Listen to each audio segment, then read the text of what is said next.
Gotou entered the hall one day to find Nene playing with the house key. Startled, he yells at Nene, telling her that he had said before that she shouldn't be playing with the key. If it gets lost, they'll be in deep trouble.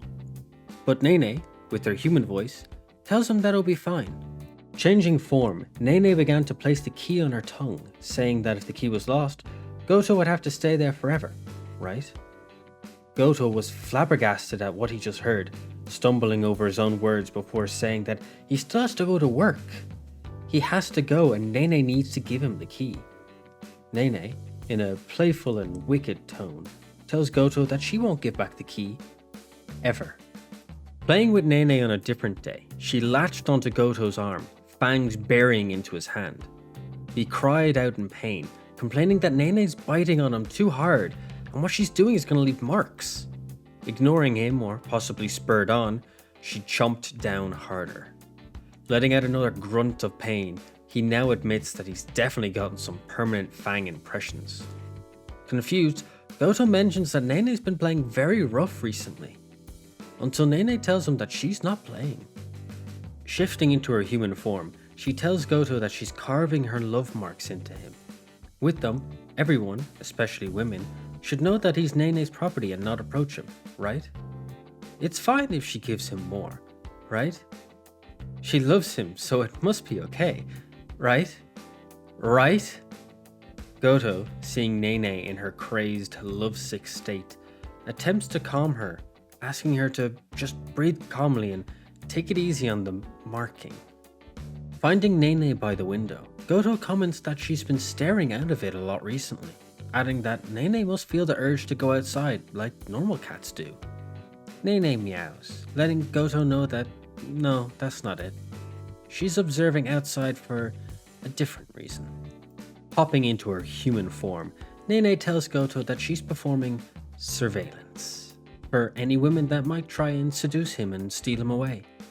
Gotou tries to tell her that there's nobody around like that, but Nene shoots it down with a hypothetical. What if there was a woman like that? Would he take responsibility? Finding Nene's collar on the ground, Gotou grabbed it and began to place it around Nene's neck. Frustrated, he asked if she took it off herself again. He was slightly impressed about it too for some reason. He understands that she doesn't like it, but he pleads with her to keep it on. Nene denies hating the collar, confusing Gotou even further. Changing form and looking in heat, Nene cries out that she loves it, loves this. Every time Gotou puts the collar on Nene, it gives her a feeling of being owned by Gotou. He was completely thrown off by the dramatic change as Nene continued, saying that he should make the collar tighter. She tells him that he can do anything to her. Nene squeezed onto Gotou's arms, causing him pain as they creaked and almost reached their breaking point. Gotou could do almost nothing apart from try to calm her down. While Gotou was resting on the couch, Nene had crawled onto his chest and fallen asleep, purring and kneading on him. He had tried to tell her to go, but she seemed to be fast asleep. He sighed and gave in, allowing her to sleep a while he also decided to nap on the couch. Startling Gotou, Nene spoke, telling him that he had just made her so happy. Changing form right on top of him, Nene looked lovingly at Gotou, telling him that she's so happy that he's finally accepted her nighttime advances. She's happy that he's finally decided to accept her, and now they'll make love until sunrise. Gotou, flustered, can barely protest as Nene began to pounce. While in work at a Zoom call, Nene leapt onto Gotou's lap. He tried to shoo her away, saying that he's working. His co-workers comment on how cute Nene the cat looks, while Gotou can do nothing but apologize. Nene, turning to Gotou, asks who are the women that are on his screen.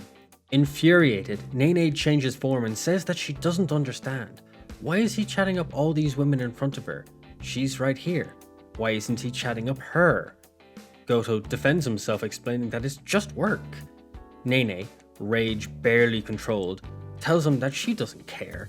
The nasty women must go. Now. In the confusion of changing form, Nene knocked over the whole desk. Gotou's co-workers couldn't see what was happening, but hearing Nene's voice, they believed that Gotou had a girlfriend, and she's a jealous one.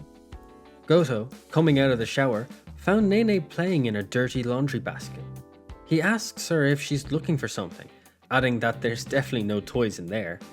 Nene playfully responds that she isn't looking for a toy. Finding what she wants, she shifts form and rolls on the ground in glee. She was holding and sniffing a pair of Gotou's dirty boxers, panting in unbridled bliss. Gotou, seeming to have experienced this before, yells at her that she knows she shouldn't be doing this. She asks why. They have the best scent for her. Gotou's naughtiest smell. Gotou, now flustered and frustrated, screams that's why he told her not to. Gotou, rushing to where he heard the sound of ripping paper, found what he feared. Nene was sitting there, paper still in her mouth and his planner ruined. He yelled at her, how can he stay organized now? All of his appointments were in there and now he will have issues at work. Nene calmly tells him that he doesn't need things like this. Nene, popping into human form, rolls onto her back and playfully says that when it comes to Gotou's appointments, Nene booked all of them up. Gotou lets out a frustrated shout as Nene continued playfully to ask what they should do. Maybe curl up on the couch together? Gotou tells her no, before Nene says she understands. He wants to make out in bed with her. Right meow.